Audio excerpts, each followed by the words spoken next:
क्या हो जब एक ही लाश अलग अलग समय काल में मिले, जिससे उस समय के मशहूर जासूस खुद उस केस से जुड़ जाएं। टाइम ट्रैवल, मिस्ट्री और सस्पेंस की ऐसी कहानी जो आपको हैरत अंगेज कर देगी। Bodies part 1।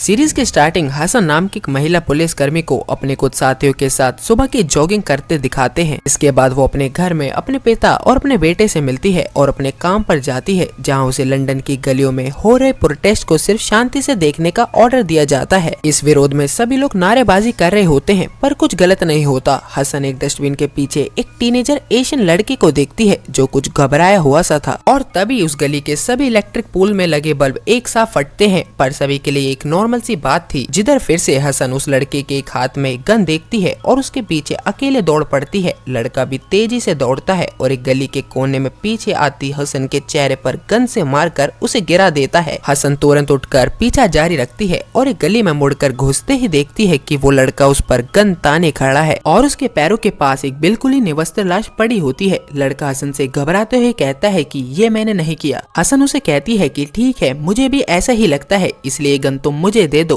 पर लड़का वहाँ से भाग जाता है। यहाँ हसन लाश को गौर से देखती है। इस लाश के एक हाथ में टैटू बना था। ये एक आदमी की लाश थी और उसकी आंखों में गोली लगी थी। हसन वॉकी टॉकी पर अपनी टीम को बताती है कि उसे एक लाश लॉन्ग हार्वेस्ट लेन में मिली है और सस्पेक्ट भाग गया है। हमें दिखाया जाता है कि ये साल 2023 चल रहा है। अब कहानी यहाँ से पीछे की दिखाई जाती है, सन 1941 की। इस वक्त हिटलर यानी जर्मन का हमला जारी होता है। पुलिस डिटेक्टिव चार्ली व्हाइटमैन अपने सीनियर ऑफिसर्स के कैबिन में एक मीटिंग के लिए मिलता है। वहाँ इंस्पेक्टर फेरल को देखकर चार्ली अपने सीनियर को देखता है। सीनियर ऑफिसर उसे कहता है ये भी मीटिंग का एक हिस्सा है। जिधर फेरल और चार्ली की बातों से साफ जाहिर होता है कि वो एक दूसरे को पसंद नहीं करते हैं। ये मीटिंग थी डिपार्टमेंट में एक मुखबिर के होने और उसे पकड़ने के बारे में। जिधर मीटिंग के बाद चार्ली नीचे जाता है, जहाँ सभी पुलिस वाले अपना अपना काम कर रहे थे कि तभी चार्ली के लिए एक फोन आता है। फोन ऑपरेटर चार्ली को फोन देती है। ये एक महिला का फोन था। उसकी आवाज सुनते ही चार्ली महिला फोन ऑपरेटर को एक कप चाय लाने के लिए भेज देता है। फोन करने वाली महिला कहती है कि तुम्हारे लिए काली गाड़ी छोड़ दी गई है, 10:15 बजे लॉन्ग हार्वेस्ट लेन पहुंच जाना। वहां तुम्हें एक लाश मिलेगी, उसे लेकर तुम रॉयल एल्बर्ट डॉक चले जाना और लाश को वहीं छोड़ देना। चार्ली कहता है कि अभी माहौल गर्म है, वो ये नहीं कर सकता। कि तभी महिला कहती है इसलिए तो तुम्हारी जेब भी हम गर्म रखते हैं। महिला चार्ली से कहती है कि तुम खास हो। बात खत्म होती है कि तभी ऑफिस के बहुत सारे बल्ब चमकते हैं और एक दो फट जाते हैं। उसी रात चार्ली तेज बारिश में उसी काली गाड़ी को लेकर लॉन्गर वेस्ट लेन पहुंचता है, जहां बिल्कुल उसी स्थिति में उसी शख्स की लाश मिलती है। सेम टैटू उसी कलाई पर, बिल्कुल निर्वस्त्र, आंख में लगी गोली, सेम गली। पर समय होता है 1941 का।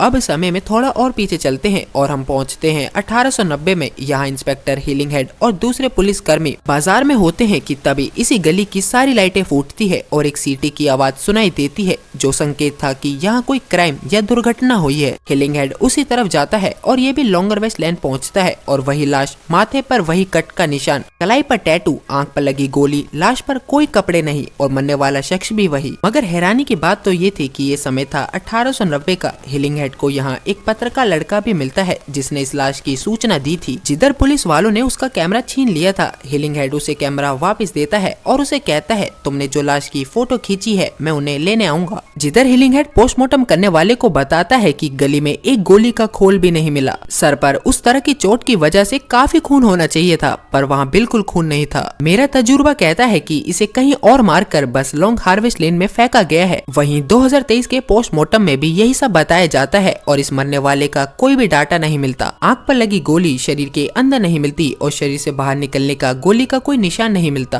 2023 में ये सब बॉडी को स्कैन करके पता चल गया था कि 1890 में ये सब बॉडी की खोपड़ी खोलकर पता करी थी, पर रिपोर्ट सेम थी। इधर 1941 में चार्ली लाश के पास होता। बिजली कड़कती है। उसी गली में एक छोटी लड़की दिखाई देती है। कड़कती बिजली की रोशनी में लड़की का चेहरा दिखाई देता है। लड़की भाग जाती है, जिसके बाद चार्ली लाश गाड़ी की डिग्गी में रखता है और चल देता है। कुछ देर जाने के बाद पुलिस का चार्ली का पीछा करने लगती है। इधर जर्मन का हवाई हमला भी शुरू हो जाता है। चार्ली अपनी गाड़ी रोक देता है और पुलिस कार से इंस्पेक्टर फेरल निकलता है और डिग्गी की चाबी मांगता है। बात मान वो डिग्गी खोलने ही वाला होता है कि तभी एक जर्मन बम पास ही गिरता है और सब तहस नहस। इसके कुछ देर बाद चार्ली को होश आता आता है तो वो शीशा तोड़कर बाहर निकलकर देखता है तो फेरल बॉम्ब की वजह से मारा जा चुका था। चार्ली वहाँ से निकल जाता है। इधर 2023 में सहारा हसन अपने पिता के बर्थडे पर पहुंचती है, पर हसन का सीनियर ऑफिसर वहां आ जाता है और उसे उस गन वाली लड़के की बहन से बात करने के लिए मनाता है कि वो उसकी बहन का भरोसा जीते और उस लड़के के बारे में पता करे कि वो इस समय कहाँ है। बॉस की बात मान हसन उस लेडी को भरोसा दिलाती है और उसे अपना नंबर भी देकर कहती है कि मैं तुम्हारे भाई को कुछ नहीं होने दूंगी, अगर वो मुझसे बात करना चाहता है तो इस नंबर पर कर ले। पार्टी में वापस आते समय हसन एक लड़के को देखती है जो उसे ही देखे जा रहा था। इधर 1890 में हीलिंग हेड उस पत्रकार के घर पहुंचता है लाश की फोटो लेने, जिधर पत्रकार उसे एक ऐसी फोटो दिखाता है जिसमें एक और शख्स की परछाई दिखाई दे रही थी। पत्रकार बताता है जब मैं लाश के पास अकेला था और ये फोटो खींच रहा था तब ये शख्स भी वहाँ मौजूद था, पर मैंने इसे नहीं देखा और पुलिस के वहाँ पहुँचने से पहले ये चला गया होगा। हीलिंग हेड पत्रकार से पूछता है तुम वहाँ क्या कर रहे थे, मुझे सबूत दो कि तुम मर्डर के समय वहाँ नहीं थे। पत्रकार उसे कुछ फोटोज दिखाता है जिसमें वो एक अन्य व्यक्ति के साथ असामाजिक स्थिति में था, जिससे पता चलता है कि पत्रकार एक गे है। हीलिंग इस बात पर उसे गिरफ्तार कर लेता है और पत्रकार से कहता है कि इस शख्स को बयान देना होगा कि तुम उस रात इसके साथ ही थे। जिधर समय दोबारा बीतकर 1941 का दिखाया जाता है, जिधर चार्ली सुबह अपनी कार से उसी जगह पहुंचता है जहां बॉम्ब से फेरल की मौत हुई थी। कार से निकलते ही चार्ली जेब में अपना लाइटर ढूंढता है जो उसे नहीं मिलता। वो समझ जाता है कि लाइटर उसी कार में गिर गया है जिसकी डिग्गी में लाश है। आगे चार्ली अपने ऑफिसर से पूछता है कि क्या कोई चश्मदीद है। ऑफिसर कहता है ये तो तुम बताओगे। इसमें चार्ली कुछ घबराता है और ऑफिसर से कहता है क्योंकि इस केस के इंचार्ज अब तुम हो। चार्ली पूछता है कि कार को किसी ने अंदर से देखा क्या। ऑफिसर मना करता है। आगे चार्ली कार को खोलता है और सीट के नीचे पड़े अपने लाइटर को उठा लेता है और बाहर निकलकर डिग्गी खोलने लगता है। वो ऑफिसर को निर्वस्त्र लाश भी दिखाता है। आगे चार्ली पुलिस स्टेशन में सभी पुलिस कर्मियों को एक छोटा सा भाषण देता है कि फेरल जैसे भी थे तो हम में से एक ही, कोई भी उस निर्वस्त्र लाश की वजह से उन पर कीचड़ नहीं उछालेगा। कि तभी उस लेडी का फोन चार्ली के लिए आता है। लेडी कहती है मुझे सिर्फ लाश चाहिए थी, लाश की जांच नहीं, जल्दी से इस केस के सारे पेपर नष्ट कर दो और जो काम तुम्हें दिया था उसे पूरा करो वरना अंजाम भुगतना पड़ेगा। इधर प्रेजेंट टाइम 2023 में हसन को गन वाला लड़का फोन करता है और तुरंत एक मॉल के कैफे में मिलने बुलाता है। हसन ने अपना फोन टैप करवा रखा था, इसलिए उसकी पूरी टीम को पता चल जाता है कि हसन कैफे पहुंच चुकी है। वहां पहुंचते ही वो लड़के से गन मांगती है और लड़के को समझाती है कि वो उसकी पूरी मदद करेगी और लड़के को बताती है कि कुछ सेकंड्स के बाद पुलिस इस जगह को पूरा घेर लेगी। लड़का कुछ नहीं समझता, वो पूरा घबराया हुआ था। पुलिस वालों के आते ही वो खुद को गोली मार लेता है, पर गोली मारने से पहले वो हसन को कहता है कि जान लो तुम खास हो। इधर 1890 में पत्रकार हीलिंग हेड से कहता है कि तुम खूनी को खोजने में अपना वक्त लगाओ, ना कि मेरे बारे में पता करने पर। जाओ अपने कमिश्नर से कह दो कि उस रात में जिस शख्स के साथ था वो उन्हीं का ही शादीशुदा बेटा है और अब वही आकर मेरी बेगुनाही का बयान देगा। हीलिंग हेड उन सभी फोटोज को अपने कमिश्नर को दिखाता है। कमिश्नर अपने बेटे और पत्रकार की फोटो देखकर तो हंसता है, पर उस फोटो को देखकर गंभीर हो जाता है, जिस फोटो में लाश के पास एक अनजान शख्स की छवि आई थी। हीलिंग हेड कमिश्नर के चेहरे को देख समझ जाता है कि ये शख्स जरूर से कमिश्नर का खास है। अब हीलिंग हेड जिद करता है कि कमिश्नर उसे बता दे कि ये कौन है, वरना वो ये बात ऊपर तक ले जाएगा। कमिश्नर हीलिंग हेड से कहता है अगर जिंदगी प्यारी है तो इसे अभी जला दो, इससे ज्यादा मैं तुम्हें कुछ नहीं समझा सकता। इधर 2023 प्रेजेंट टाइम में हसन और उसकी सहकर्मी एक बार में होती है जहां पुलिस वालों की पुरानी तस्वीरें लगी होती हैं और उन फोटोज में हीलिंग हेड की फोटो दिखाई जाती है। हसन अपने सहकर्मी से उस लड़के के पास से मिली गन की रिपोर्ट के बारे में पूछती है। सहकर्मी उसे बताती है कि उस लड़की की गन से मर्डर नहीं हुआ। हसन कहती है मुझे पता था ये लड़का निर्दोष है। तभी हसन को कुछ याद आता है और वो पुलिस स्टेशन में जाकर उस दिन कैफे की सीसीटीवी फुटेज देखती है और अपने सहकर्मी को बताती है कि उस दिन टेबल पर 2 कॉफी के गिलास थे, यानी कि मेरे वहां पहुंचने से पहले वो लड़का किसी और से भी मिला था। सीसीटीवी फुटेज में वो शख्स वही लड़का होता है जो हसन के पिता के बर्थडे वाले दिन हसन को देखे जा रहा था। हसन, चार्ली और हीलिंग हेड तीनों को स्क्रीन में अलग अलग टाइम जोन पर दिखाया जाता है और टाइम इस बार आगे बढ़ता है, यानी कि 2023 से भी आगे 2053 में एक लेडी अपनी कार से कहीं जा रही होती है कि तभी सड़क की सारी लाइटें इलेक्ट्रिक एरर्स की वजह से फट जाती हैं। दीवार पर चल रही स्क्रीन भी बंद हो जाती है, कार भी बंद हो जाती है। लेडी कार से बाहर निकलती है, कार अपने को रिबूट करने लगती है और कार कंप्यूटर लेडी से पूछता है आप ठीक हैं डिटेक्टिव नेपलवुड। वो कार से इस इलेक्ट्रिक एरर का सोर्स पूछती है। कार कंप्यूटर नेपल को बताता है कि ये खराबी लॉन्ग हार्वेस्ट लेन में हुई है, जिस पर डिटेक्टिव नेपल पैदल ही लॉन्ग हार्वेस्ट लेन जाती है। इस बार इस गली में जाने के प्रवेश पर एक गेट लगा था जो कि एक जंजीर से लॉक किया गया था। नेपल वहीं पड़े एक लोहे की रॉड से जंजीर को तोड़कर छोड़कर अंदर जाती है। पूरी गली ही कई और घास से ढकी होती है। देखने से साफ पता चल रहा था कि यहाँ कई सालों से कोई नहीं आया है। नेपल को ठीक उसी तरह वही लाश बिल्कुल उसी स्थिति में मिलती है। नेपल अपने कंट्रोल रूम में लाश मिलने की खबर देती है, पर इस बार ये लाश नहीं होती और ये शख्स जोरों से खांसता है। उसकी गोली लगी आंख से कुछ खून के बूंदे निकाल रही होती है। नेपल कंट्रोल रूम में दोबारा बताती है कि ये लाश नहीं है, ये जिंदा है। और इसी सस्पेंस के साथ पहला एपिसोड खत्म होता है। बॉडीज के सेकंड एपिसोड के लिए बने रहिए। Thanks for watching.